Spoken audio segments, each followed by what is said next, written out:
box. Okay, we're on box 6. Hopefully you're still with us. I don't know how long and boring these videos are. You never drink.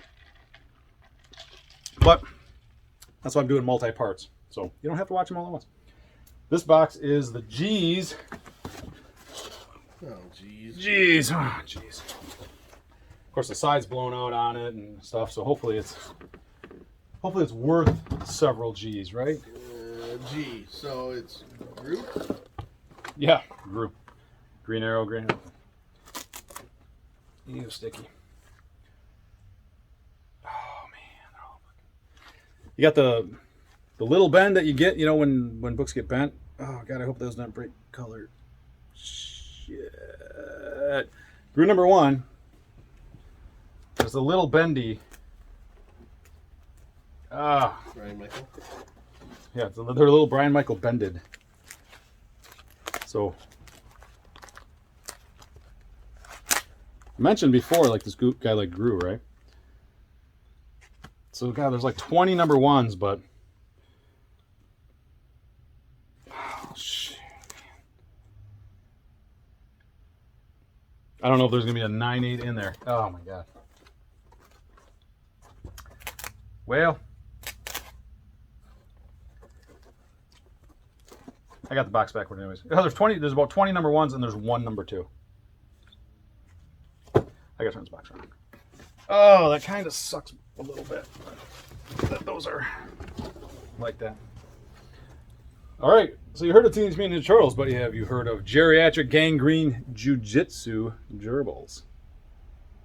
Number 1. Yeah. Tony Tony B. Copy in one of those boxes over there. Do we? Yeah. See there? It's Oh, out, hey, cool. Out for sale. G. Joe number 1. Well, that's nothing. Back when it was $10. I don't know if I could sell that for $10 now. I'd probably sell it for a lot more. Okay, this is the $25 one. Huh. I think they're worth a little more than that now. So that he had 25 on that probably back in the late 80s. Gobbledygook, not the Gobbledygook, but a Gobbledygook, not the Turtles first one. Yeah, we just sold one of those. Yeah. Green Arrow, Longbow Hunters, that was hot for a minute. Green Arrow, Green Arrow, Green Arrow. Oh, this is that Neil Adams. Denny O'Neil, Neil Adams. There's a mini-series. I think this was this reprints? Yeah, this was reprints of that series, the super expensive Green Lantern.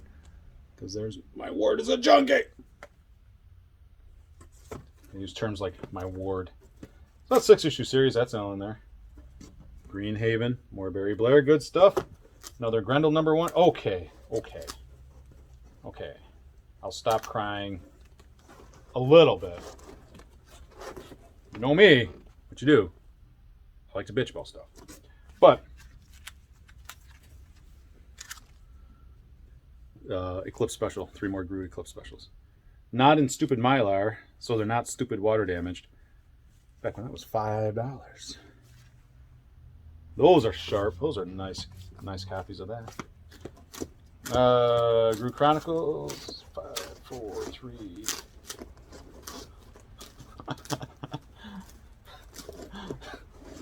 Okay.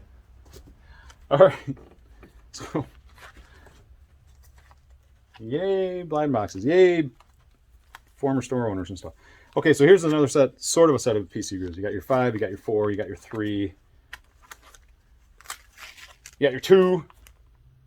So I don't have a 6, 7, or 8 yet, but got a couple number 1s. So I ain't going to bitch about that. Although I probably will send some of these in to get graded. Just for fun. So I don't know what a number 1 Gru, like 9.6 or 9.8, but they're not all single bag. So some of these are back to back. Can you see? So this is about a half a crap load of Gru number 1 PCs. I'll take those. And then just more Gru. 65, 64, 63, 62, 61, 60, no 59s. Odd. 58. Multiple copies of a lot of the other stuff. I 55. can't even find G.I. Joe on here right now. That's insane. It doesn't just pop right up. Look up Real American Hero. Yeah, it was. Oh. For some reason, it was bringing up the Hasbro one and not the Marvel one. Weird. Gru 32, 29, 27, 25. So basically, this is a whole damn box of Gru. 7, bunch of 7s, bunch of 6s, bunch of 5s, bunch of 4s, bunch of 3. Okay, cool. There are some. So there's some more. Just because they were backwards, so there's some more number 2s. Not like a ton of them, but like 3. So pretty solid run. I know that ran a lot longer, but since this only goes to 89, like this whole collection only goes to like 89 or 90. There's almost nothing after that, which is so weird because this series ran 120 issues, maybe. And it stops at 65, which was May 1990. And there's like nothing after that. So there's multiple copies of everything up till 1990, and then nothing after. But a bunch of Gru number 1s.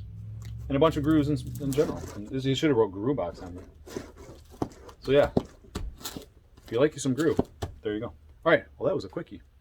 I'm gonna go grab box number 7. Okay, box 7. If you're still with us, if you're playing along at home. So it'd be nice to say this is what we do at comic stores all day, is we just like go through collections and find all this cool stuff. I do. But we don't. Well, yeah, you do because you're going through next door. But we don't get this stuff like this as much anymore. Again, time being what it is, you know, people are bringing in like really old books they had when they were a kid. I mean, stuff from like the 90s or 2000s even. You know, stuff could be 20 years old. It's from like 2001. I have tons of that stuff. So the stuff from the 80s. I mean, this is just fun to go through and fun to look at. For me. These are upside down, but Judge Dredd. Ooh, we got a Bartman, the cool foil cover. Oh yeah, that's kind of neat. Upside down, Exo. Oh god, I hope this whole box isn't upside down. Okay, no, it's not. Few. Spawn 15. Ooh, Catwoman number 2. Some Exo. Some Rye Future Force. Cadillacs and Dinosaurs. Anybody remember Mark Schultz? This stuff was really good too. Dude was drawing Diamond Swords before Frank Cho. This stuff was really cool. And that's like a gold foil cover thing. Some Judge Dredd and some Gru. More Gru. This is not a labeled box, so I don't know what's in here. I mean, letter-wise. So now I got some later stuff, because this is the Image Gru. And this came out after the Marvel one. And then this is some Judge Dredd from the 90s, so that one's wounded. Let's put them over. X-Files, Generation X. More Gru. Another Spawn number 2. And Bone number 19. It's not a Bone number 1 first print, but who knows? I think it's number 1, right? Yeah. So the Image number 1. A couple of those, neat. More Judge Dredd. Bone number 16, getting down there. Shadowhawk, Ravage. Spider-Man 2099's Brigade.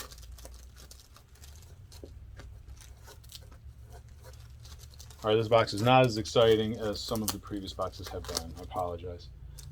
Rocketeer. Well, it'd be cool if I didn't have 20 of them. But it's it's still cool. It's an Infinity Gauntlet number 1. Of which I have like 20. This book was like so hot when it came out. Glow in the dark cover.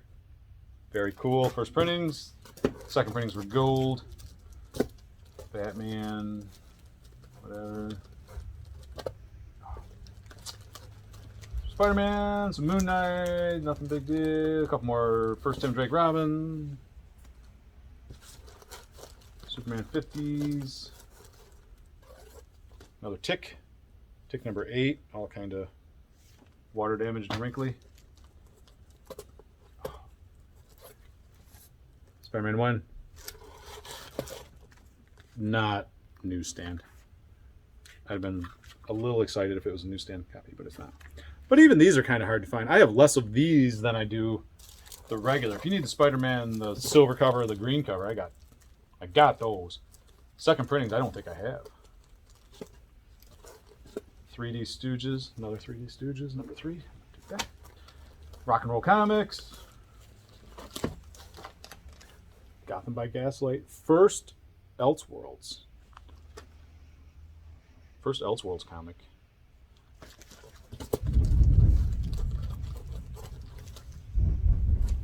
Thunder. More Gru, more Spider-Man, more Motley Crue. More Gru. There she is. Kelly Bundy. I don't know. Well, she's probably like 15 then. My bad. So was I. True. When Mary Was Children came out, she was not underage. She was my age. So it wasn't, weird. That's kind of neat. It's kind of getting more expensive. It's not like big money. No, it is. Well, that one I have up there is the second print. Oh. What did you sell that for yesterday? 20. Yeah. So it's about 20. I sold one yesterday for 20. Married Children. Spider-Man punching the Hulk in the yams. No, he's probably punching him in the stomach. I don't know, though. You be the judge. Spider-Man number 1s. Spider-Man Collector's Edition number 1. Spider-Man. Still in the original plastic, and also in the not original Mylar plastic. So when these came out, I think I've mentioned this before. Let me just finish this box. Roger Rabbit, Gru, Rock and Roll, Poison. Okay, so when these came out, this is back when we speculated on comics. You guys speculating now, and I've covered this in other videos. The guys speculating now are amateurs, because you wait until the book goes up in value, and then they run around to every comic store in the Tri-County area and try to find a copy at cover price so they can sell it for like $15 on eBay or something. Spend hours and stuff. We didn't have the internet when this shit came out. So the guy that I went into business with when we first bought the store, he had all the money. He had a lot of money. So when Spider-Man number 1 came out, we told Pete, I think he got 100 of each cover, the black cover and the green cover, about 100 of each. Pre-ordered them, prepaid for them, picked up 100 of each. And then these were limited. This tells you about the 90s. These were limited. I want to say they made 128,000 copies of the bagged ones, because this is one of the highest selling comic books ever. Spider-Man number 1, I think they sold 3 million. Between the two covers, it was like 3 million copies. I want to think it was that. It was a lot. Like X-Force 1 was a couple million, and then of course X-Men number 1, highest selling book ever, was like 7 million copies among the 5 covers. Anyway, so they sold a couple million of these. Limited edition, 128,000. I think he only got like 20 of each of these when they came out. And they charged an extra, they charged more for it. But yeah, so anyway, long story short, so when we were buying comics, you get your previews or whatever, and you would look stuff up and go, oh man, there's a new McFarlane Spider-Man. Holy crap, I need to get like 10 copies. I'm going to buy 10 copies. Spawn number 1 came out. Holy shit. If you didn't buy 100 copies of Spawn number 1, amateurs. But also the reason that it sat at like $5 for the last 25 years and just recently started going up is because everybody had 5 copies, everybody had 10 copies, every store in the country ordered. I don't know, it's before I owned the store, but I'm going to say like probably every store probably ordered 500 copies of Spawn number 1, and they just had them forever, maybe 1,000 copies. And the book sold like 1 million. Well, if there's 10,000 stores, 1 million copies, that's like an average of 100 copies per store. Anyway, so yeah, order stuff in advance. multiple copies. Oh, this new Valiant stuff's coming out. Give me like 10 of each, you know. Oh, whatever's coming out. Legends of the Dark Knight. I don't have any number ones, but this series had like the 4 different cover wraparounds on the thing. I want 10 of each cover of that. Sometimes you hit, sometimes you don't. You know. But yeah, nowadays it's, you know, wait until it goes up and it's a sure thing, and then run around all over the place and then get mad because stores don't have them all for cover. But oh man, they got it at $10 the day it came out. Yeah, because speculators made it a $10 book like before it was released. You're like, what do you want? Anyway, so there's that. That's my rant for box number 7. So moving on.